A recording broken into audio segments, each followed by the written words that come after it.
Hello again, you're welcome back to the marketplace. Now, pressure is mounting on the Trade Ministry to reverse its decision to allow foreigners to trade on the local retail market. It follows the suspension of an earlier directive that barred foreigners from trading in retail market this Friday. We have captured some of these concerns in the following reports. For some of these experts, the Joy business engaged, they believe that the latest action from the Trade Ministry was not necessary because it could erode gains made to convincing local traders that government is really committed to protecting the retail market for them, according to the Ghana Investment Promotion Laws on trading in markets in the country. Trade analyst Richard Ampabing is one of those who is not pleased with this move. There is no need. And you see, sometimes I'm not here to underrate anybody. If we attempt to open the doors, trust me, in no time, our people will be pushed out of this kind of business. That's the retailing. The Ghana Union of Traders Association says it is taking the fight to the presidency after announcing their decision to withdraw from the National Task Force on Retail Trade, which includes other members from the Registrar General, Ghana Police Service, the Attorney General, and the Investment Promotion Center. Benjamin Yabua is the National Welfare Officer of Kuta. But what is the way for it? Right here we are. We've had a deadline being suspended just 2 days to time. So what is the way for it? We just see some dress rehearsals just going on. We don't think we are being treated fairly at all. We'll seek the advice or we'll speak to the substantive minister, Honorable and Chevatin, and then we'll copy the president and tell them our frustration. Well, it's not everyone that is criticizing the Trade Ministry for its actions. Some Nigerian businesses and think tanks are warning of serious trade war if government goes ahead to enforce this GIPC law, which bars foreigners from trading in retail markets. For now, government may be at a crossroads, torn between the decision on whether to enforce the laws or not, despite the consequences for Ghana. Meanwhile, the Trade Ministry has announced plans to launch a Startup Ghana program next month. This is the latest initiative by government geared towards entrepreneurship development. Darrell Kwao has more. Deputy Minister of Trade Carlos Ahenkra disclosed this at the Young Entrepreneurs Forum organized by the Ghana Investment Promotion Center GIPC in Accra, where he was guest speaker. He highlighted other initiatives government is undertaking to boost the startup ecosystem. About 5 incubation centers and about 5 public universities here in Ghana. We want to bring these incubators close to the doorstep of our youth so that we would bring out the creativity and innovation that you have right at the doorstep of where you graduate. One thing we've also that's come to us, or we come to realize, is the fact that there are many young entrepreneurs who don't even have offices to operate from. So as a board member of the GIPC and also the Deputy Minister of Trade, we're going to ask GIPC to include in their budget for next year, creating impact hubs. Chief Executive of the GIPC, Yofi Grant, urged the young entrepreneurs to take advantage of opportunities, especially the Continental Free Trade Agreement. By 2050, Africa will be 1/4 of the world's population. It will also have the youngest population in any one region. It will also have 1 billion of the world's workforce. Isn't that something that you should start thinking about today? No matter how small your business plan is, how irrelevant you might think it is, it's probably what is going to put a lot of cash into your pocket, because there's a market waiting for you. And that market has even been made easier with the Continental Free Trade Area Agreement. The Deputy Minister of Trade, Carlos Ahenkra, officially opened an exhibition of products and services by some startups as part of the program.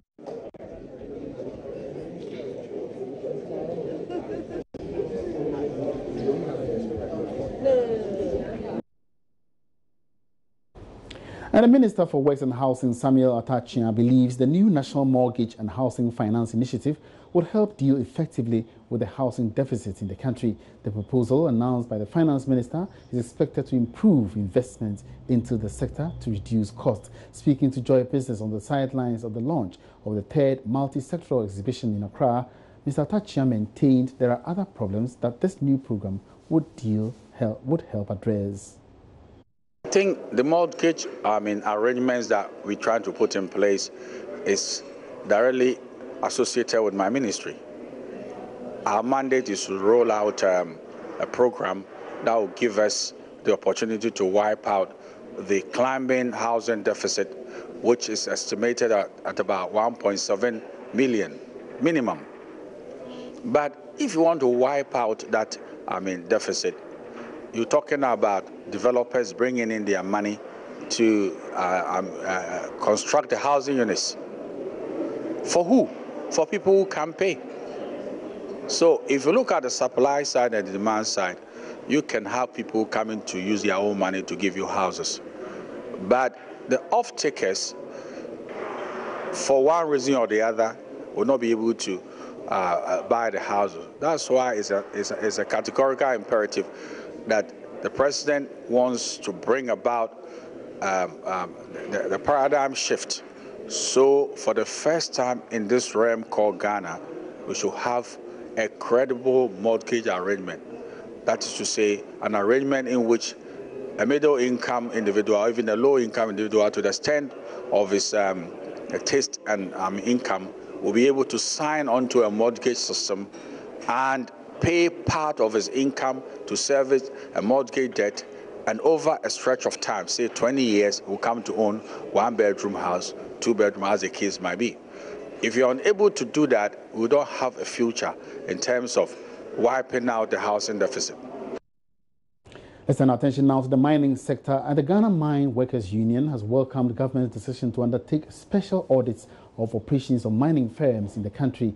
General Secretary of the Ghana Mine Workers Union, Prince William Ankra, in an interview, advocated any attempt by government to probe the mining sector further to enhance additional revenue generation would be a step in the right direction.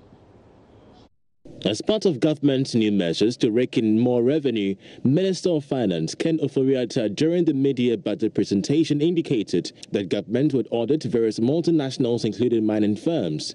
The Mine Workers Union seems to support government's idea. General Secretary of the Mine Workers Union, Prince William Ankra, in an interview with Joy Business, says the Ghana Revenue Authority should carry out the exercise if these special audits would help increase revenue. As a nation, we always need to go back to a drawing board where we might have really allowed a certain dispensation and for that matter things to go the way it's been and bring in a new thinking or a new psyche into the whole mining business. So the minister is right to go that route and we support him to a large extent. I don't have any evidence or any sort of shady deals going on in the way they do things there, but multinationals have their own sort of way of doing things. And as a nation, it's only fair to be able to get a clear picture that, hey, you are not being shortchanged. So we believe that it's a step in the right direction, and nobody should entertain any fear. If you're a good driver, you don't really have nothing to do with the police, is that not? Yeah, and I think that these mining entities do comply with many standards. But then, as to what get in there, so that I cannot tell. He was in Sutam mine quite recently, and he really commented on something that we had said many years ago about the price of manganese.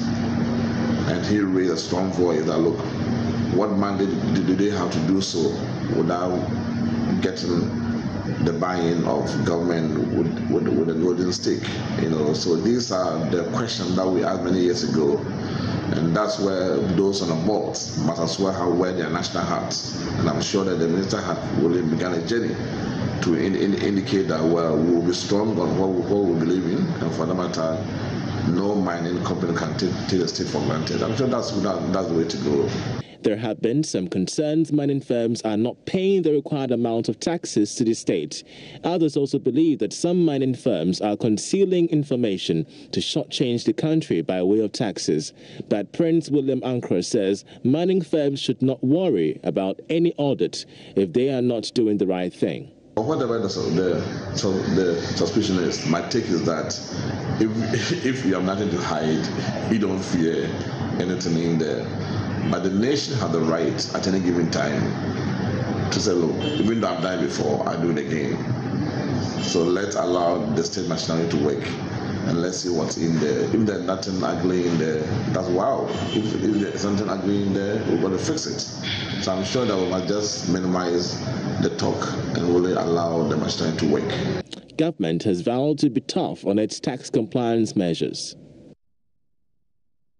This was live on the marketplace. Moving on, still in the mining industry, AngloGold Ashanti has appointed former president and executive director of Barrick Gold Corporation, Kelvin Dushnisky, as its new chief executive. This follows the decision by the current chief executive of the mining giant, Srinivasan Venkatakrishnan, to resign from his post in April this year after serving as AngloGold boss for 5 years. The new chief executive, Kelvin Dushnisky, has worked with several mining firms over the years. Meanwhile, chairman of AngloGold Ashanti, Sifo Pitiana, has been speaking about the exit, and he thinks it is the step in the right direction. I've been joined by JoyNews assistant business news editor, Norvan Akwa-Hayford, who's been following this particular development, and he's here to answer a few questions. Norvan, you're welcome. Thank you very much. Now, what legacy does this new chief executive bring? I mean, the old one leave behind? Okay, Venkat, as is affectionately called, is a man who joined this company somewhere in the 2000s, and he's been working with them for the past 18 years. He joined as in charge of finance, and then later on, he was appointed the chief executive. Actually, he's worked in Ghana. I think for some number of years, he was working here in this country. This is a man who took over the company as the CEO at a time where there were issues. Gold prices were falling.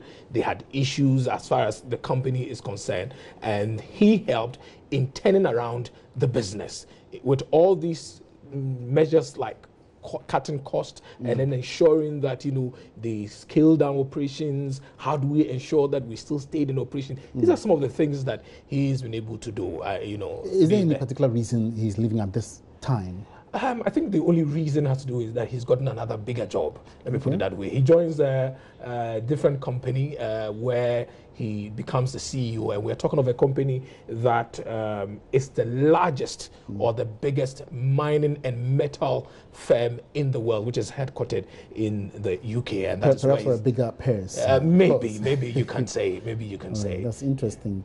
Now, so what legacy and exactly if he has done certain things, you know, appropriately for the company, is he? I mean, are these plans going to be followed through when he leaves office? I think that one of the things that we will say, I mean, bringing him back home, he was in charge when we saw Obuasi, you know, closed down, or not totally closed down. Let me put under care and maintenance. That's the right word to use. And he's the same man who presided. They got Randgold to come in, if you recall. Randgold, after coming in, looked at the situation. That was where we had these illegal miners operating, and there were challenges as far as, you know, Obuasi mine is concerned. Remember that they have two operations here in Ghana, which is the Duapram, which in Takwa, and then Obuasi, which is the largest that they have. What he's been able to do today, we know that the Obuasi mine is going to be reopened. But the questions that people ask, apart from Ghana, you can look at Tanzania. They have issues there that has to do with the government, you know, some challenges that they have with government in terms of laws and policies that are there. And so we don't know who the new person or the sort of plan that he has. But remember that Venkat was working with other directors, other, you know, bosses within the company. The board already has a direction that they are going to go. Okay. So we hope that even though he's going, why not? The new person who is coming in will have to have a vision that falls in line with that of the board to pursue whatever that they want to achieve. We are only waiting as a country that Obuasi will be reopened, and then new employment will come in, and the ghost town of Obuasi today will be revived back to life. Certainly. Now, away from that particular issue, you've also been speaking with the General Secretary of the Mine Workers Union, and there are some concerns, there have been some concerns with taxation issues when it comes to these large mining firms. What exactly is the General Secretary saying about the current tax issues with mining firms? I think that for him, he's been saying that when it comes to the tax issues, remember the fact that the special audits, the finance minister did indicate that in the media budget review. Exactly. He feels that, I mean, come on, if the government has to do it, them go in there. If that is what will rake in more revenues, why not? That is if they're able to find anything anyway. But for him, anything that government wants to do, that's fine. One other thing which is a challenge, and I think has to do with the income tax bracket issue. And it will surprise you that even junior staff within the mining sector, some of them are above that 10,000 threshold that we're looking at. And there are a lot of issues in there. That is what some of them are crying over, which means that their take-home pay is going to be reduced, you know, but let's see how that pans out, because there are other issues that are happening within that particular industry that we hope to keep an eye on and then inform our viewers. Thank you very much, Norvan, for that insightful information that you gave us, and we'll certainly follow through and bring you updates. That was Norvan Akwa-Hayford. He's Assistant News Editor from Joy Business. He's still in the marketplace. Now, it was a business partnership went bad that actually pushed one Sedem Apenyo into savings and loans business. For Mr. Apenyo, it is not only about the money, but the fact that his company can help several small-scale businesses in the community. Here's a repeat of the Joy Business Fund. Here at Kontonse, the cash cow is already being milked. Sedem Apenyo, CEO of Cash Cow, upon seeing the plight of pupils in the public school, is already solving a problem by providing 50 free desks. At the school, pupils from 3 classes are boxed together in a dusty makeshift structure, sitting on dual desks meant for 2 people in 3s and 4s. There's no way pupils won't copy. On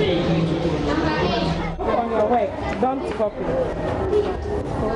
I walk around sometimes to pick a stroll, and one day I walked past the school. I happened to get into the classrooms and I realized, is this a classroom or a playground? Because you enter the place, you see one chair, 2 or 3 desks around. So I was wondering why this. I happened to talk to the assemblywoman, and she actually told me that what I actually saw was a classroom, and that's the school is suffering from infrastructural issues, so they need help, and that is what has led to my donation of this desk to the community. You were telling me that, I mean, sometimes when you have conversations with the headmaster, he tells you some very interesting things, if you can re-echo them. What are some of the things the headmaster has been telling you about this school? Well, he's been telling me that, one, when you bring your ward here to be admitted into the school, the first thing they will have to tell you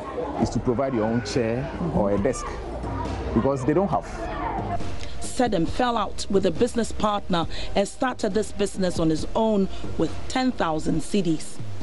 I was once in this business. We had a court case that did not go too well, so myself and my partner had to split, and that is what led me to start Cash Cow. At the point I came back home thinking I won't get myself involved in this again, because I felt the legal system was a bit porous, if I should put it. You go to court, a case will last about 2 or 3 years. Your money is locked up there, and if you're not careful, you'll go down with your money. So far, he has a capital of more than 500,000 cedis and impacting several businesses. This food joint was built by Cash Cow for a client who had migrated from the northern region. According to Sedem Apenyo, the vendor currently operates 2 places. At the shop of the biggest designer in Amasamang, the footprints of Cash Cow is evident. I think I know her personally. She actually sews for my mom, and even sews for my wife. Wow. So I have known her for some time now. So when she approached me, looking at the number of workers she has, She told me she needed some machines because when she sold, she has to take some of the things somewhere to do the knitting and some other things. But this time around, she wants to acquire her own machine so that she can do everything here. That's right. More or less, we look like a one-stop shop. You come here, everything is done here for you. Okay. So when she came, the field officer was here to assess her. What's the report? The next business that has benefited enormously is the school. From KG2, loans from Cash Cow has helped them build the structure up to JHS2. Sadam Apenyo of Cash Cow is worried several microcredit and finance companies serving their communities will be priced out if the minimum capital requirement is increased from the current 500,000 Ghana cedis to 2 million cedis. We're going to have to raise 2 million Ghana cedis as our stated capital. Yes, and someone like me, with where I operate, I don't even need up to 500,000 to do what I'm doing because the kind of loans I advance to my clients, 1,000, 2,000, 3,000, maximum 4,000, 5,000. The clients I give up to 10,000 to 20,000, I can count them. Majority of them take below 5,000. So if I have 2 million cedis sitting in my account, a lot of that money will be seated doing nothing. Yeah. The business is virtually solving so many community needs, and guess what? Marital problems too. Everybody in the community. People come with issues, school fees, even people come with their marital issues to come and speak to me about their husbands misbehaving or their wives misbehaving because they know that either the wife is taking a loan from here or the husband is taking a loan from here. So at least when they come to me and I either call the man or the woman, they know he or she will come. Exactly, exactly. So, because you have the money power. Exactly.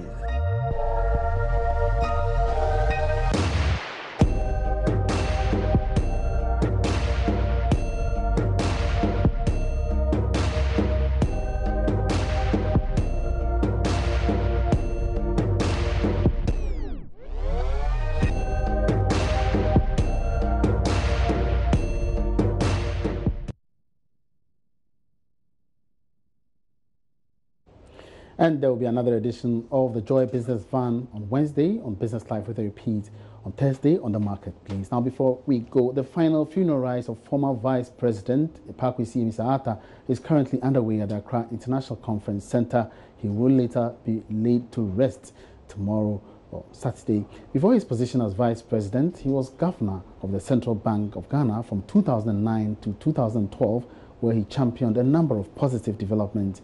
Here are some highlights of key developments under his tenure. During his tenure, he was instrumental in the operationalization of the Non-Bank Financial Institutions Act 2008, Act 774 for savings and loans companies, which saw the minimum capital requirement of this category of microfinance institutions increase to 7 million Ghana cedis. During his time at the Bank of Ghana, he also oversaw the smooth merger between the Trust Bank and Ecobank Ghana. This merger was in response to the increase in the minimum capital requirement of banks in Ghana from 60 million cedis to 120 million cedis. Although plans of the merger began before his tenure, it was finally concluded under his administration. His tenure also saw the sanctioning of a bank and a number of forex bureaus in the country as they flouted a number of regulations on the conduct of foreign exchange transfers. His tenure also saw a continuation of works on the upgrade of the 50 cedi notes to ensure that the banknote security is not compromised and to maintain integrity by avoiding a general loss of confidence in the denomination. He was also a strong proponent of the use of credit referencing as a means of bringing down the high NPLs in the country at that time. Rates at the 37th MPC press conference, which was his first and was held on November 2009, were put at 18%, down by 18.5% in September 2009. At the end of his tenure, the monetary policy rate was at 15%.